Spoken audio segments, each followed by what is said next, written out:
Hey everyone, Dave from DMA coming back at you with another video. This one's going to be a more niche video on advanced mapping with XIM Matrix, particularly with Pro controllers and the extra buttons and paddles that they have, and getting them to map to independent keybinds and scripts. If you have an official Xbox Elite or DualSense Edge, the actual like Microsoft and Sony Pro controllers, XIM will detect these extra buttons, or sorry, these extra paddles automatically. There's no extra steps needed. All you got to do is skip a little further in this video and go over the advanced mapping itself.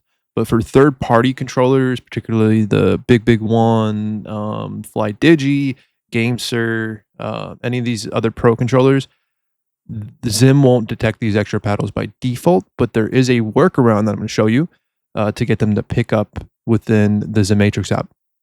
So what we're going to do to get these to pick up in the XIM Matrix app is remapping these extra buttons as keyboard keys. So these M1 through M4 is what you would call them, buttons or paddles as keyboard keys. So that way you're able to independently set to a unique function in the XIM Matrix Manager. And just to show, for example, my primary controller, the big one, Blitz 2, highly recommend this controller, by the way. TMR sticks, no stick drift, one of the best latency response times on the market, 2000 hertz polling rate, and the build quality of the controller is really awesome. I highly recommend this over a lot of other controllers that I've tried, and best of all, it works with the XIM Matrix really well. Okay, so now I'm in the big one app. I'm gonna go ahead and connect to my Blitz 2, and then we are gonna make a new config or edit an existing config. What I recommend right off the rip is make sure you the stick center here, set this to 0. You have a these are TMR sticks. These are no stick drift sticks. You could set this dead zone to 0, and it's gonna feel really responsive in your game. And we're here to get an advantage. You're watching this video to get an advantage. I recommend doing this, and then also getting this controller. Just spread some information. Whenever you're getting a new controller, I recommend looking at the XIM Matrix forum, looking up the controller and seeing the compatibility and how well it works. Something with the FlyDigi, you have to do something weird to be able to pair it. I'm pretty sure you need to plug in an official Xbox controller into one of the slots, and then it'll pick up. And then with the GameSir, I have the G7 Pro, which is one of the best controllers on the market. However, to be able to work with the XIM, you have to set it to 250 hertz polling rate, which is going to make the response time a lot slower. And we're here to get a fucking advantage. Let's be real. Don't do that. Please don't do that. Get a different controller, or at least the DualSense Edge works really well with it as well. Okay, and enough of the detour. We're going to go into key maps on the config, and we're going to change from M1 through M4. We can change these to keyboard keys. Does not matter which keys, but just make it to any keyboard key. I have it set A, B, L, and K.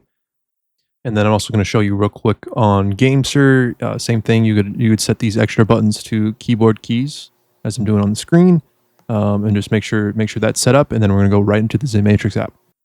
Okay, and we're going to start off with a fresh palette. We're going to create a new config. The game does not really matter. We're going to do Call of Duty Ghost.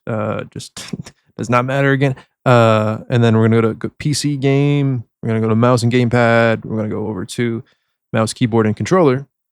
And then we are going to import the config from the Ghost DMA Discord and the XIM controller guide channel. And we're not going to use the alternate config. We're going to use the standard config. And then we're going to paste as a full config. Once that's done, we're going to swipe all the way over to mappings. We are going to press the plus button, and then once we're there, you're going to want to press the extra button or paddle that you just set as a keyboard key that you assigned to, and it should pop up after you press that plus button. It should pop up as the keyboard. We're going to select the keyboard key, and then from here, we're going to decide what mapping we want to do. I'm going to show off first how to make a Aimbot plus rapid fire. So what we're going to do is map to right trigger or RT, and then we're going to make sure this is set at 100%. And then we're going to go to Smart Actions Editor. We're going to add a weight, and then this slider here we can drag all the way down, and then from there. We're going to press the plus right here, 2 milliseconds, and then we're going to add another right trigger, and then that at 0%, and then add one more wait, and it should default back to 2 milliseconds.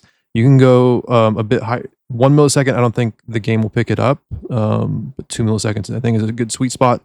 And then you could actually set it higher if you want to go a little bit slower. So you could set these like to 4 milliseconds, but 2 milliseconds is okay. And then I'm going to go ahead and save. So that's rapid fire.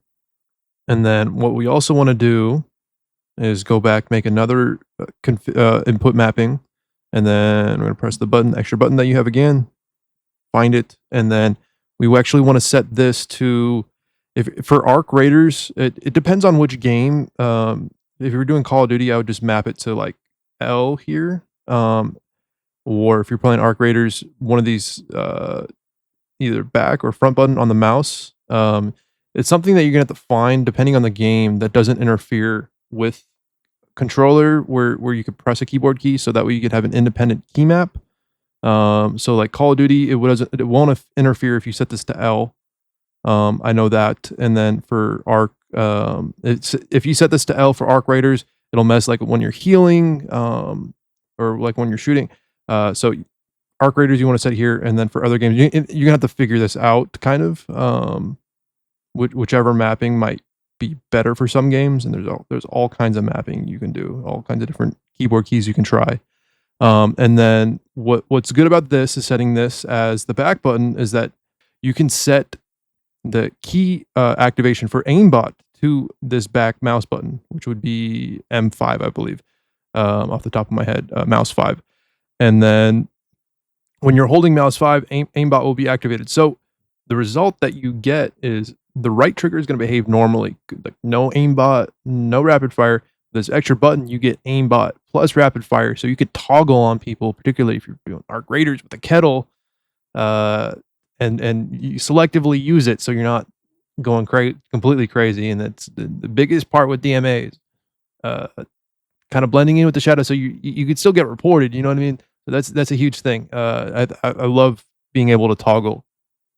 And then for this other button, what we can do is make a new keybind, press the other button, and then we're going to map to left trigger for aiming, 100%, save, and then we're going to make another one again, add, same button that you were pressing again, and then we're going to add, if you're doing Arc, set to either the back or the front mouse button. That won't interfere with anything. And then we're going to do front for here, and then save. And then in your cheat, so Eden, you'd want to set to mouse 4 or 5. I might be flipping these off the top of my head. I'm pretty sure mouse 4 for front mouse button from off the top of my head. So you'd set that in Eden as the front mouse button as the aim activation key. So the result that you get here is left trigger is going to be regular aiming, and then for toggling, you just press this other button, and then that'll be activating left trigger 100% plus your aim activation key. So you toggle aim on and off with just moving your finger. It's probably the best way to do it.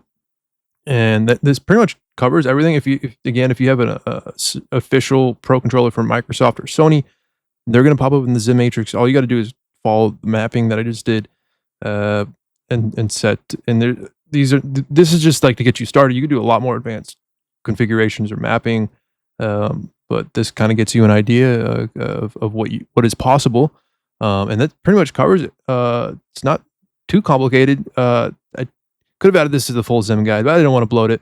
So here it is, for everyone that was asking. There's a few people asking, and I hope you found this useful, and thank you for watching. Thank you for choosing Ghost DMA.